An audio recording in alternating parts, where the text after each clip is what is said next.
Hi, everyone. Welcome to the God Attachment Healing Podcast. I'm your host, Sam Landa. This podcast is dedicated to helping Christians who want to understand why they relate to God, themselves, and the church in the way that they do. I explore how our early childhood experiences with our parents influence how we relate.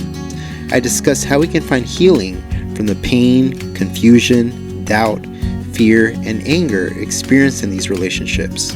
If you're interested in learning more about your attachment style and how to heal from the pains and struggles you've experienced, then this podcast is for you. Welcome to the show. I'm happy you're here. All right, everyone. Welcome to the God Attachment Healing Podcast. And I am excited about our topic today with Mrs. Sharon Wegman. And we are going to be discussing the topic of trauma, attachment within the church. Sharon does a lot of work with ministry leaders and educating them on trauma and the impact of the body. And one of the big reasons why I thought this interview was so important is because I think often, and you could correct me if I'm wrong, Sharon, that often in church ministry, we place so much emphasis on the spiritual aspect, which is very important, and even on the thinking aspect. But we often forget the emotional and the physical aspects of trauma and just the healing process in general.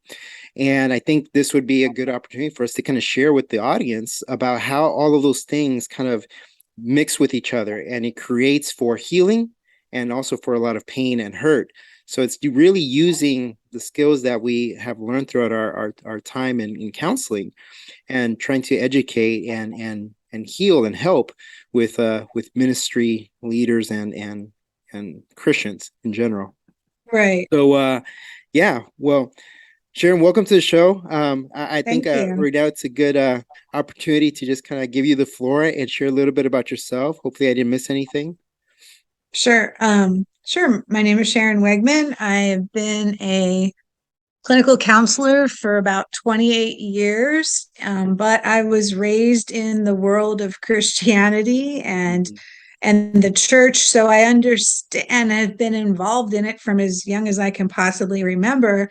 Mm. So I understand all the dynamics tied to Christianity, but I also understand all of the science tied to healing the mind and body, which are very connected to the spiritual piece. And I think sometimes the church focuses only on the spiritual piece and not on the soul portion, which is the mind, the will, and emotions, and the Mm. body.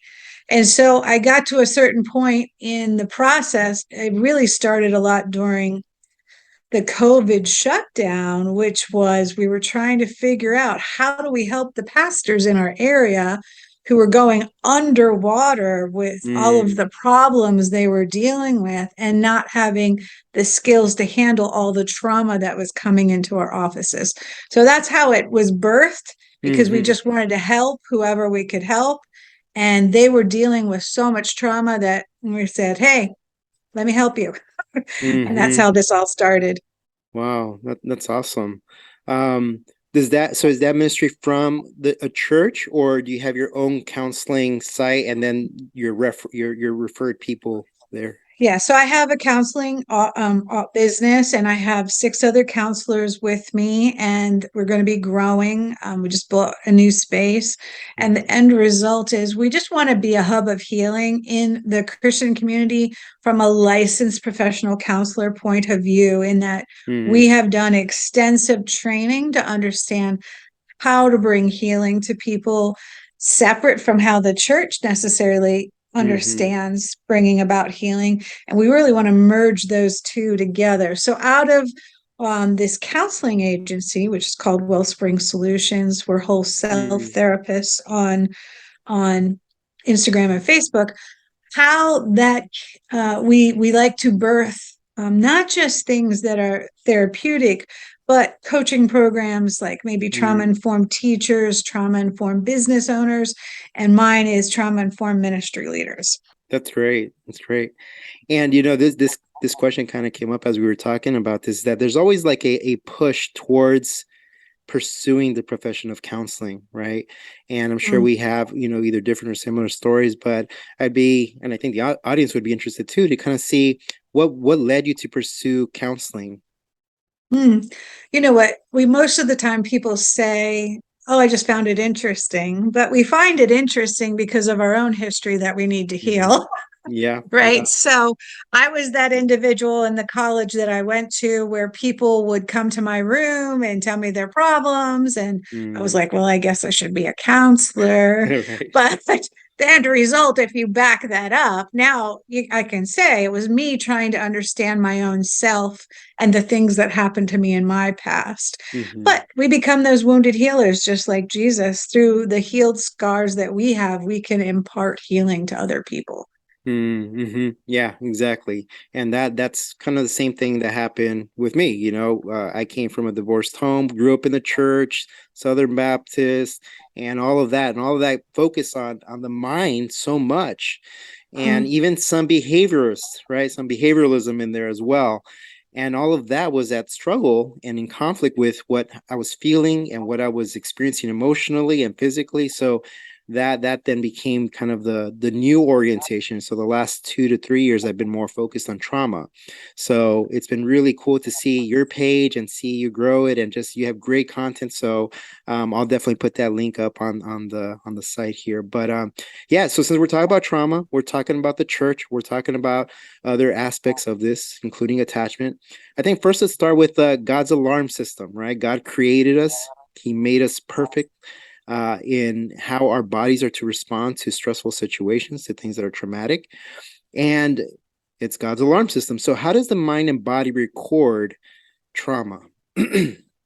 Yeah, it's so interesting when you begin to understand the brain and how God has really hardwired us to have that alarm system to protect us from future harm. But the end result in the unredeemed state that we're in is Mm, it really freezes up. And so, we talk about trauma like that amygdala part of our brain just freezes up. We cannot make mm, good decisions or we move into our fight, flight, freeze, or fawn response mm, because we can't connect information well. And so large chunks of information are disconnected by the chemicals released by trauma. Logic, reason, the ability to stay focused, the mm, ability to make good decisions, to put information together. All of that is disrupted by a trauma response that initially happens. It can happen through a really big event, like a car accident or an assault, but it can happen through a series of smaller events, like maybe having to change schools frequently as a child, mm, and you talk a lot about attachment issues, maybe mhm, two parents engaging completely different, or you never know when one parent's going to be off or one, that kind of small traumas build up in our brain and create a lot of trauma responses to things that maybe one person doesn't experience, but another person does experience it because they haven't experienced the safety of an environment that helps reduce the trauma. So, car accident with one person, huge trauma response and ongoing struggles being in a car. mhm, But a different person who has a car accident and has a really caring, nurturing mhm, environment, mhm, reduction of the trauma, and may not be triggered again to ride in a car, doesn't think about it again, because the two different environments tied to your attachment mhm. focus really impact how we encode and absorb the trauma. Yeah, yeah, absolutely. Yeah. And I think the number one buffer for how people recuperate during trauma is the social support that they have. Be it Absolutely. before, be it after. The key is that they get support. And for many people, they experience that. And maybe even, to your point about some people get very traumatized by that experience, but there's not always an external reaction, right? Sometimes just internalize, oh, it didn't really affect me. And then comes other times down the road where the body starts to respond in ways that they didn't expect. And then, where's this coming from? Because they never resolved that Absolutely. trauma, right? Yeah, and we say it's almost like you have a clock ticking. And if Mm, you don't resolve it, it will come out in your physical health or your mental health eventually. Like mm-hmm, people people who are absorbing the trauma into their body and don't think they have a reaction, it is Mm, impacting them, but it's going to come out in their physical health, or it's going to come out in their mental health, and or even their relationships, right, with their mm-hmm. spouse or their children.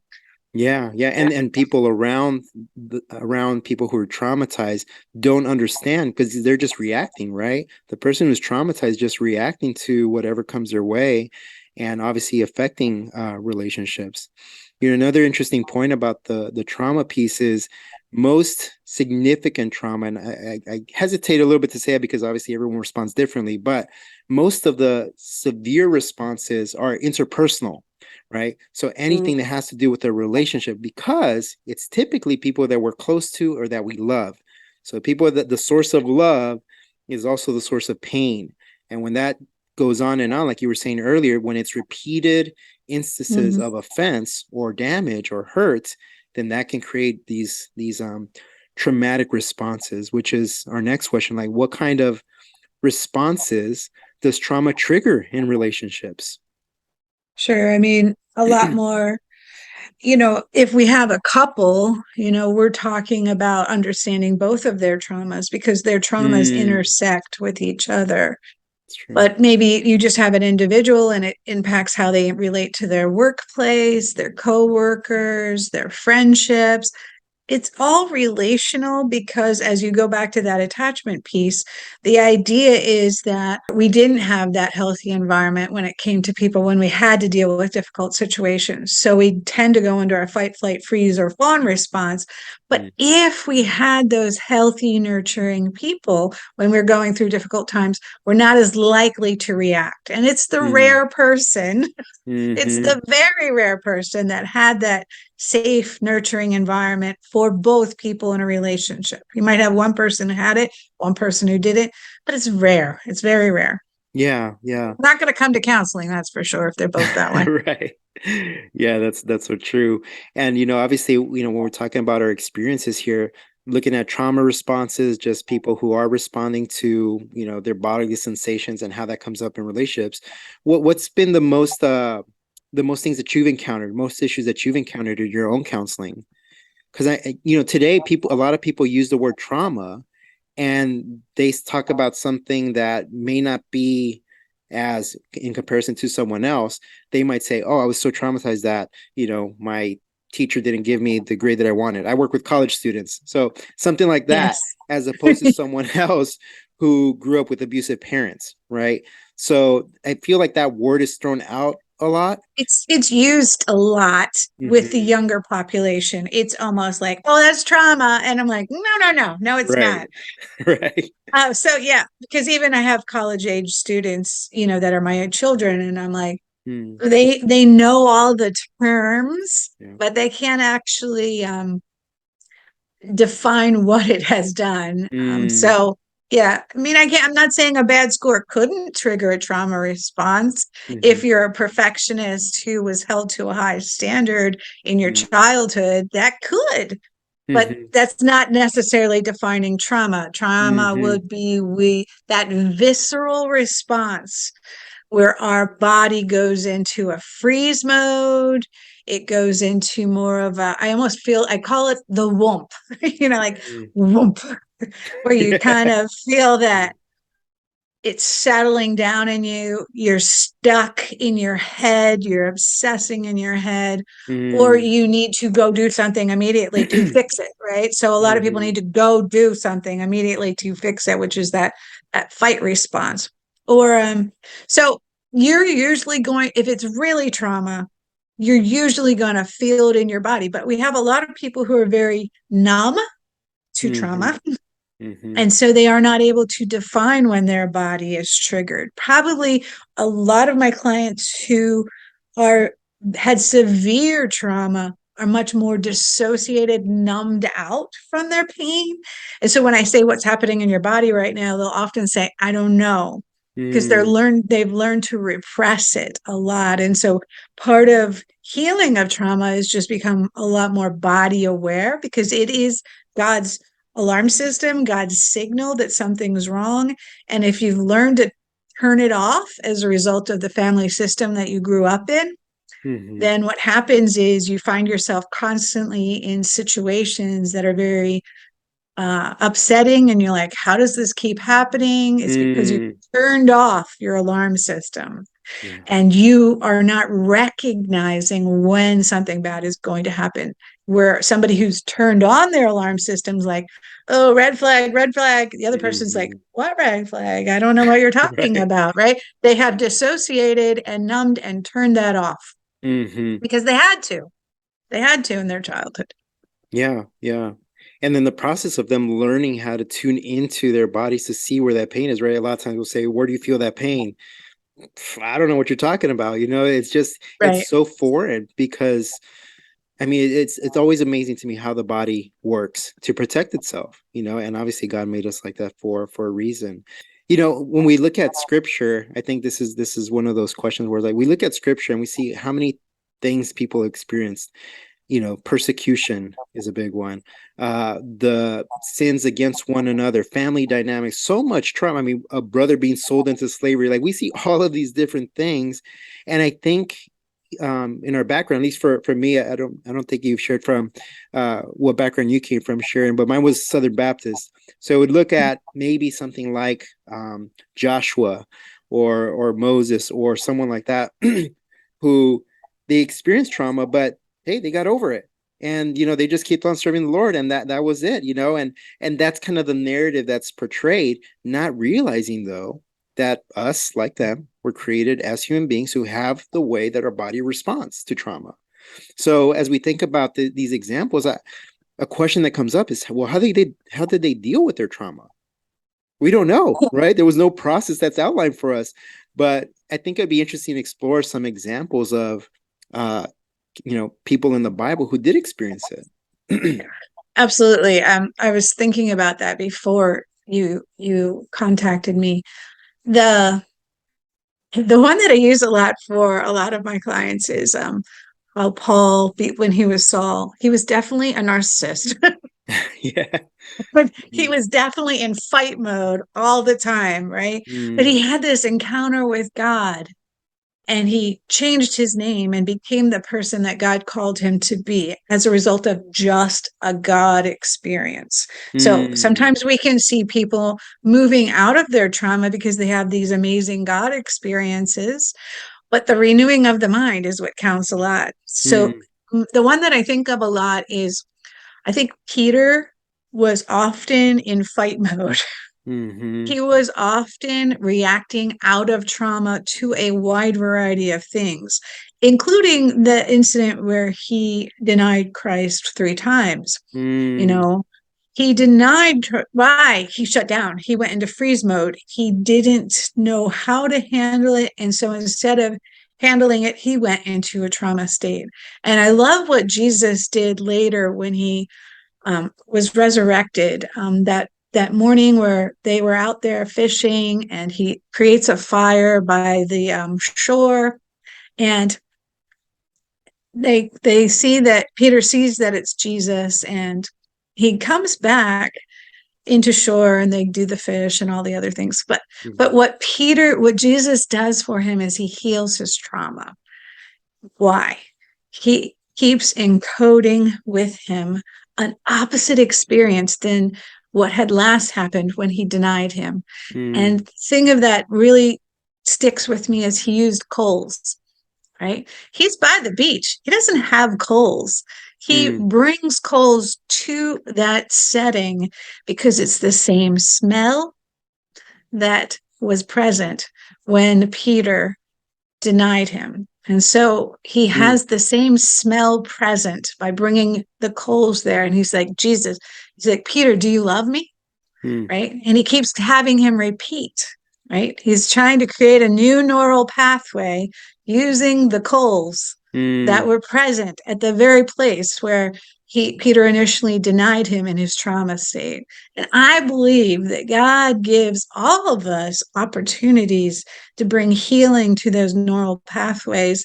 And parts of it are God, and parts of it are natural things, like Jesus brought the coals, mm, right? those are natural things that are going to change how our body responds to things. Mm, And so I think it's just so important to recognize that if we look at the encounters that Jesus does with people all throughout the New Testament, even at the woman at the well, he mm, went back and he kind of named her trauma, right? And by naming it, part of her was really set free. We don't know the complete story, but she was changed by mhm, him naming the trauma and being present in the trauma. And that's what trauma counseling and trauma informed care is all about: is I'm present, I'm okay mm, with it. I'm present, I'm okay with it. mhm. Yeah, yeah, no, that's a great point.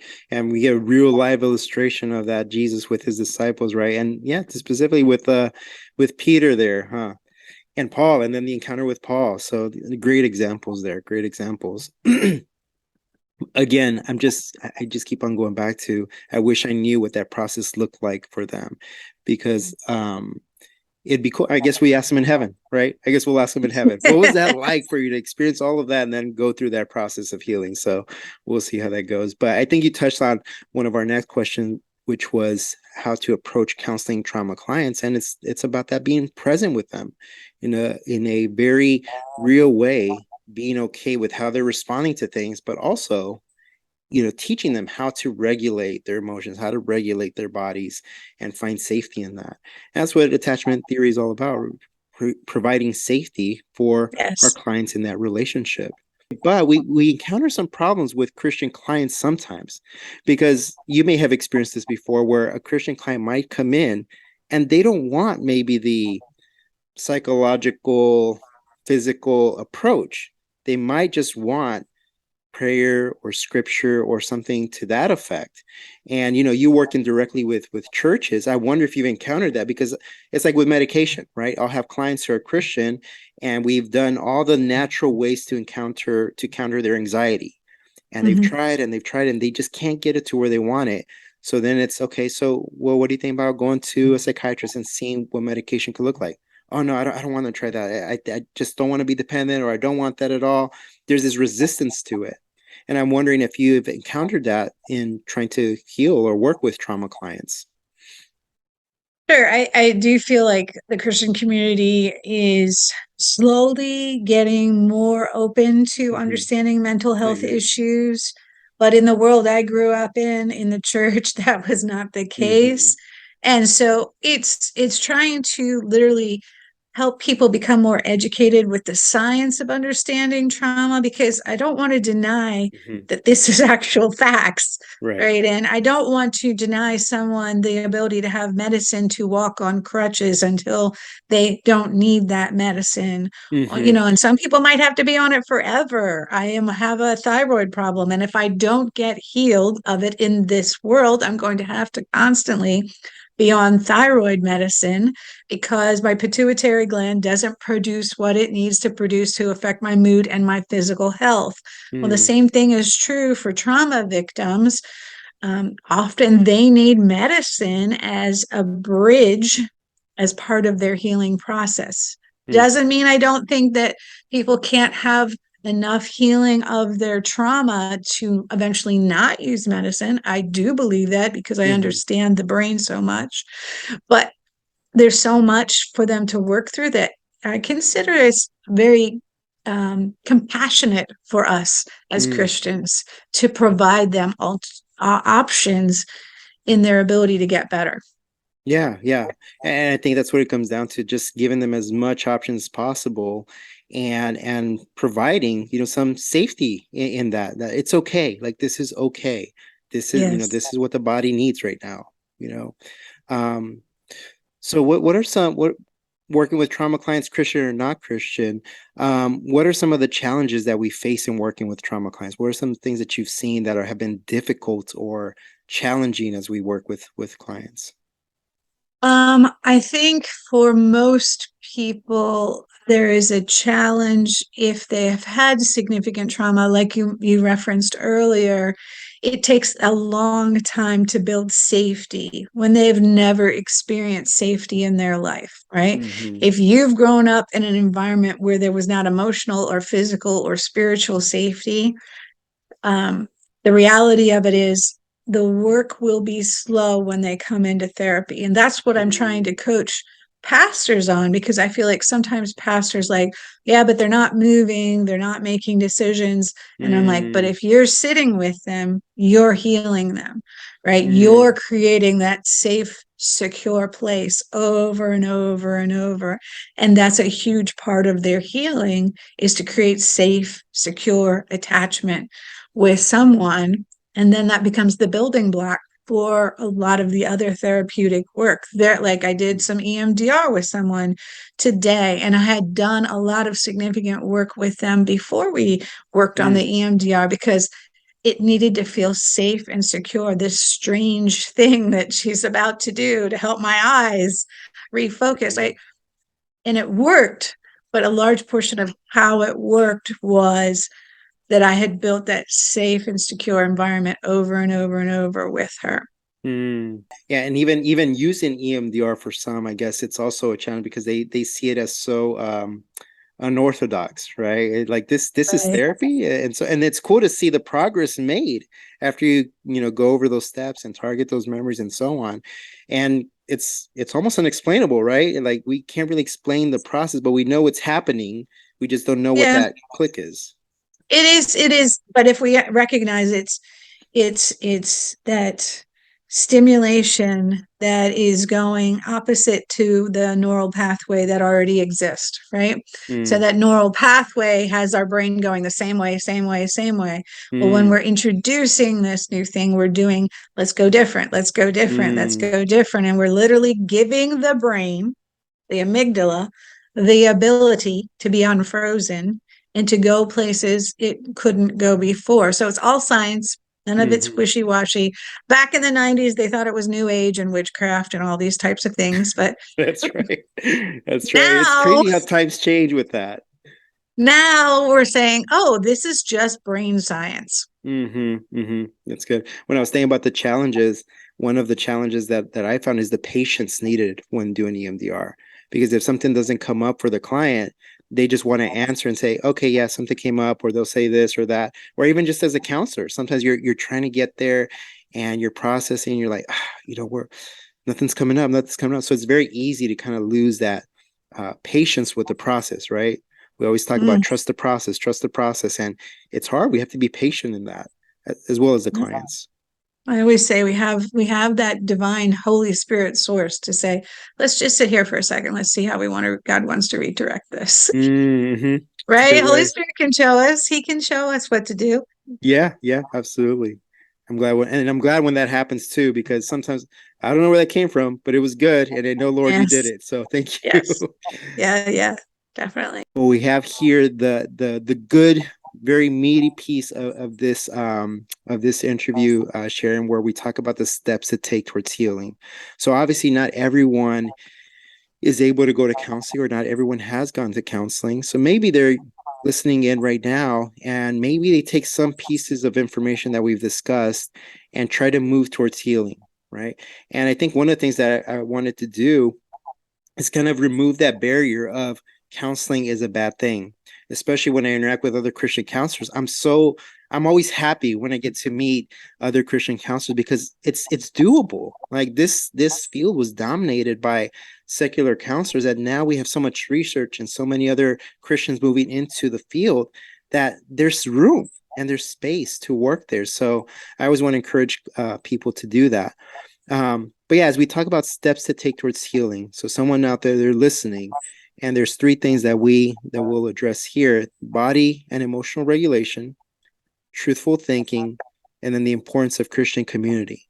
So can you just kind of open up the conversation for us on healing in regards to the body and emotional regulation? Because those things are usually linked.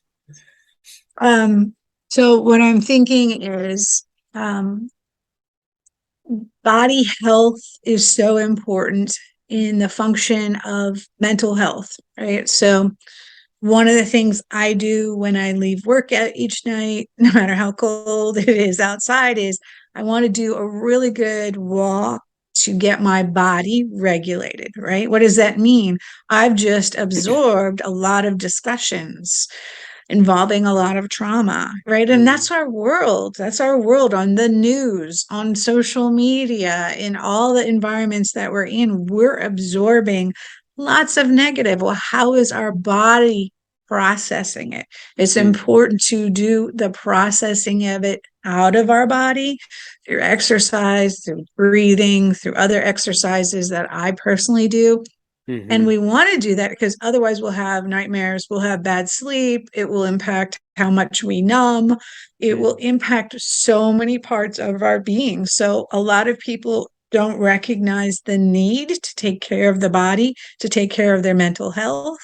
And yet when you don't have it, you recognize it. Like if I don't have my walk, I feel the difference in it based on whatever I've just had to absorb. So if we think about our world as being this what it's poured in is negative, we got to have an exit hole. And out of our body structure, I'm not advertising Starbucks, but out of our body structure and so what is that? That's exercise. It's doing the breathing work. It's doing the other somatic exercises that are going to get our body into a more calm state. So that's the body. Emotionally, I think it's really important. I talked about this several times that we do name what's going on in the course of our day, particularly in a safe environment. If I have a client who has a person who's able to affirm them, validate them, empathize with them, give them comfort tied to those three things, I think it's so important to be able to name it and have it touched by love, right? Perfect love casts out fear. I kind of apply that to the idea of I have a trauma triggering event in the course of my day. If I don't let love touch it, where does it go? Right? So what I'm doing is I'm saying, if it's a person, I'm saying, here, this is what happened. This is what I thought. This is what I felt. This is what I want to do. And I'm having that person who's safe. But if we don't have a person, we have a God who wants to give us affirmation to our thing, to our situation, whatever it is, whatever our anxiety is. Sometimes I say, sometimes even I might wake up in the middle of the night and I might be anxious about a big decision or something. What do I turn to in the middle of the night? I'm going to turn to scriptures regarding anxiety, and I'm going to meditate on the word of God because he brings truth that's filled with his spirit, and that can impact me and I can go back to sleep. Right. So it's the body work, right? And it's the naming for the emotional, whether it's in a therapeutic setting or just in a daily basis. Yeah. And I'm glad you mentioned that too, Sharon, because one of the things that I've seen with my clients is that they don't have, when you talk about naming an emotion or an experience, they don't have language for it, right? Because, you mentioned earlier the numbness. So you could only feel this, right? And then when you're saying, but what else? Like it could have brought some other feelings. What else do you think could have brought? And this is just a range. And teaching them to experience or to have more vocabulary for it, it's been so helpful. And, I don't know if you've seen that as well, but oh, yes, such a struggle, and I get it, when you don't know what anything else feels like, you experience it, but you don't have a name for it. That's frustrating, Right. That's a big common one with anger. Like a lot of people can name anger. And I'm like, okay, but anger is just the fruit of feeling invalidated, of feeling abandoned, of feeling rejected, of feeling shamed, maybe even powerless. So if I can make it like this is the plant up top, this is the anger, this is what we see, this is what we feel, but it really roots down from those things. So it's just naming the feelings that cause what we see on the surface, which generally is not really anger. It's really the invalidation. It's all the other things. Yeah. Those secondary emotions really trick us sometimes. Yeah. Can you give us some steps on how to identify the body, where the body feels pain? Like there was, I don't know what you think about this, but there was some comments made. We were talking in our group in our team of counselors, and we were saying how there's so many people out talking about proposing theories about if you feel pain in your throat, then that probably means that you weren't allowed to speak up a lot when you were younger. If you feel something in your stomach, then that probably means that you didn't get to eat a lot when you were younger. So you're always anxious about that. Like, there are theories that Yes, I've we seen can make the those. connection, but you know what I mean?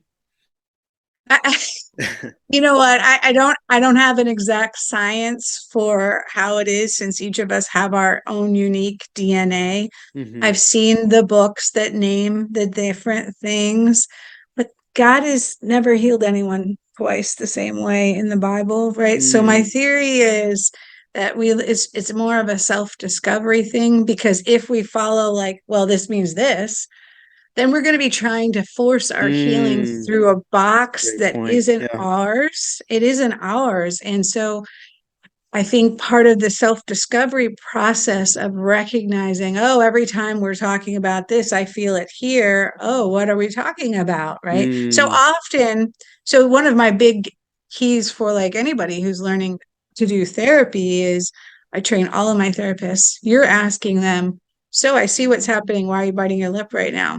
Oh, am I biting my lip right? mm, They should be naming what they see physically and asking the client multiple times in the course of a session, maybe mm-hmm, 6 times. What are you feeling? Where is it? Because we want to begin to recognize the math of where it is and why it's there. mm-hmm. It's more important place of curiosity. I don't think there's, I understand some of the other theories, and I think some of them can be accurate, but I don't think most people fit in a box. Yeah, no, that's a great point. I'm so glad you mentioned that the process of healing is going to look different because you have different experiences, you have different support Yes. systems, different bodies, Yes. so many layers to the healing process that was just a great point. Thank you. Yeah. Um, one of the questions that comes up is truthful thinking or thinking rightly, is that enough to bring healing? And I think part of this is first making sense of what we feel physically and emotionally, because what happens is that we could think logically through something, but the body is communicating something else, so there's a clash, right? So I think when you're Yeah. talking about the body and where to feel and how to identify certain things, I think that's the starting point. And then we can move into that truthful thinking, because now we're understanding that how our body works and how that attaches to our emotions, right? If we're tired, we get more cranky and so on. But then we can start implementing the truthful thinking. I don't know. What do you think about that? Yeah, I mean, the truthful thinking hopefully is involving another safe person because Right. I don't like anybody going to a place of trauma regarding with by themselves. Mm-hmm. It's scary. It's scary. So yes, truthful thinking is the end result of probably. So I'm going to put relationship in between there Mm-hmm. and truthful thinking because I feel like it's the safety that enables me to go there. That's good. Yeah. So that would tie into the Christian community aspect. And Yes. Yes. So people can't do this by themselves. I know mhm, everybody out there thinks that they can. You can't. It's yeah. not going to be, it's going to be this much instead of this much. Right. And Mm-hmm. that's why we need a Christian community that is trauma informed, that is able to not push people into a box of how you're going to get healed or a box of what you should be doing right now, but is able to like sit with the person and just say, I'm here. Let's go there when you're Mm-hmm. ready, right? Not when I'm ready, when you're ready. And I think so. I think the Christian community is a huge piece of the puzzle, which is why we're so focused on trying to create trauma informed ministries and churches because they are an untapped resource in this world. Mm-hmm. There's more 501c3s and more churches in the Mm-hmm. world that if they all became trauma informed, we could change the world. Mm. But right now, we're still using lots of boxes. Yeah. Yeah. I agree. I agree. And the other thing that gets complicated too is that now we have people coming in who either grew up in the church or started going to church and they were hurt by people within the church, right? Yes, So we yes. have them coming and now they want nothing to do with God, want nothing Mhm. to do with the church. So the trauma is healing that and how to reintegrate them back to what they actually need, which is that Christian community, but the one that they were at was not Mm. safe, right? It's true. And And I think back to my own childhood, nobody understood the idea of trauma. And so when I listen to people's stories of the things that happened to them in the Christian community, I understand how it got there. I Mm, do. I understand how the church got there. But I also understand from the person who experienced it. We deal with a lot of spiritual trauma. I bet it's mm, something that we talk about multiple times every day, mm, because the very people who are supposed to be the hands and feet of Jesus are inadvertently slapping and kicking the people. And that's not mhm, going to produce. And so, again, that's why we need trauma informed ministries, because when I teach them about this, they have these aha moments. Oh, okay, I can do that mhm. differently. Yes, yes, you can. But they just didn't know. They didn't Right. know what they didn't know. And that's most of what we deal with. They don't know what they don't know.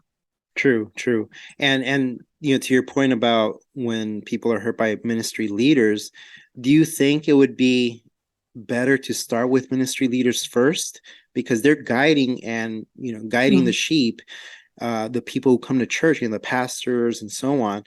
So if they're healthy, then yes. it's highly likely that their people will also be healthy. Absolutely. And what I often share when I'm asked to speak places is I don't think we understand how much trauma church leaders themselves have absorbed into Mm, their person. A lot of them are very traumatized. In fact, in the Christian community, they are literally the first responders. mm, And the end result is they are doing first responder care without having trauma mm, or counseling care. And that's so good. the end result is, while I want to work with the leaders first, many of them are very shut down Mm, in recognizing what is going on inside of them, or they might be more overreactive over here. And so what I'm trying to do when I explain this to various groups that I'm dealing with is we need to recognize that this is a very traumatized population, and they don't know they're traumatized. They just know they're mm, burning out. So statistically, we know that a lot of them are burning out. I mean, mhm, 45% of pastors want to quit as a result of COVID. That's a lot of people who are absorbed trauma, and mhm. they don't know what to do except for escape. Yeah, yeah. And the even sadder part of that is that it's in their minds, it's this is my suffering for the Lord, right? It's this Yes. is this is me sacrificing my life for the Lord. And which is noble and good, but not Mhm. realizing that you being at that state is also affecting the people that you're trying to lead. So it Yes. really is bringing that idea around that it is okay to ask for help and necessary even, you know. Yes. Mm. Because you can only extend healing to the same level you yourself have Mhm. extended healing, which is why Jesus could heal all those people when he was here on earth, right? And his Mhm. disciples struggled when they went out. Mm. But the Yeah, end that's good. result is, you can only heal people to that same level. So when I'm talking to pastors, I'm just naming their trauma for them, trying to help them identify it by just saying it out loud. Hmm. Well, I'm sure that's a really difficult, that was a very traumatic situation. I'm sure that really, that was a lot to absorb. I'm naming it for them. Again, I'm trying to be that safe person that says, it's okay. I Hmm. understand. I'm validating that. And I think that the church itself doesn't know how to validate the Yeah. pain that church leaders, ministry leaders have absorbed. And so we also have to have compassion on them too. Yeah, yeah. Everyone's fighting a separate battle there, but we can try to provide help for each of them. Oh, that's Mhm. good. I really appreciate the work that you're doing, Sharon. When I read through your bio and read through the stuff that you're doing, very encouraged by it. Keep up doing the good work, and I know the Thank Lord you. is using you greatly. And yeah, do you have any final thoughts as we kind of close out here? It's been a great conversation. I've really enjoyed chatting with you. But yeah, any final thoughts? Yeah, I just want to say that God designed your body for healing. In the same way he designed your body for being alarmed, he also designed your body for healing. He Mm, has created systems that create healing in a person's body, soul, and spirit. And I think it's important to recognize you're not broken, but you can be healed, because in the same way he created the alarm system is the same way he's created pathways for healing. Well, thank you so much, Sharon, for being on the podcast today. I really appreciate it. I know the audience is going to enjoy our conversation and hopefully take some nuggets of wisdom or of healing with them. Yes. But hopefully I get to have you on some other time. And Yes. just thank you for your time. My privilege. Have a great day.